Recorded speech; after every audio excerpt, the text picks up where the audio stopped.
So being a military brat and a military spouse, we've moved around quite a bit. And there's always with everything else that comes with moving with the military, there's always this pressure, whether it be put on by us or whoever, I don't know. There's always this pressure to find a church quickly. Like get plugged into a church, find a church quickly. And like, okay, got it. Like set a great example for our kids, get plugged in. And so there's always these so maybe I'm revealing too much, but there's always these expectations you put on yourself. Like it has to have a great worship, right? It's got to be fire, great, not actual fire, but fire, You it are has to like A smoke.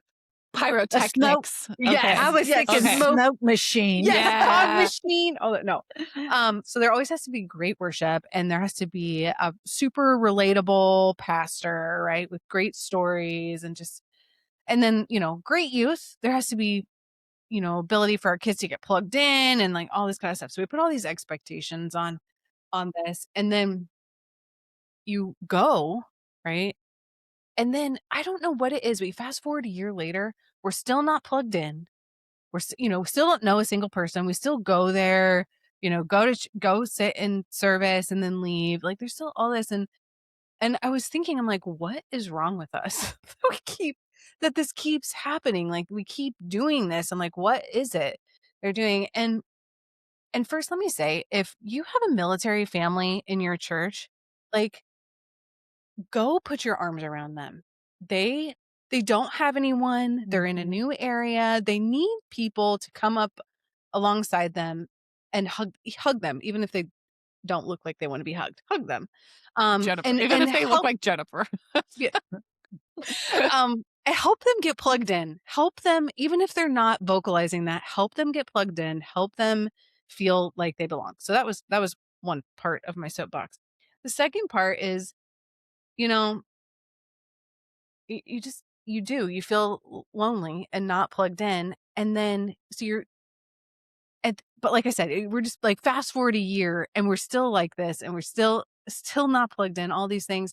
And I'm thinking about it and I'm like, well, it's because we expect people at church to know what we're thinking and to read our minds. So we put them on this pedestal of like, yep, they're gonna welcome us and they're gonna become our friends and invite us to all their groups and just, all those things.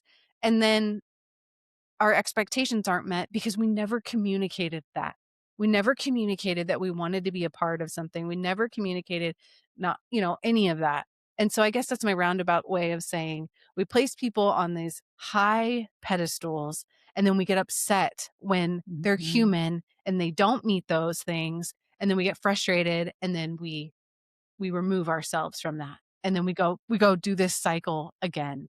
And I think that it is so important that we communicate what we need to people, right? Because they're not like, it's not fair almost to them, like that we have all these expectations and then they don't meet it and then we leave. Right. Then we're upset. Yeah. Yeah. Yeah. So those are my thoughts this week. I think Your support means so much. Like, comment, share, and subscribe so we can keep growing this community together.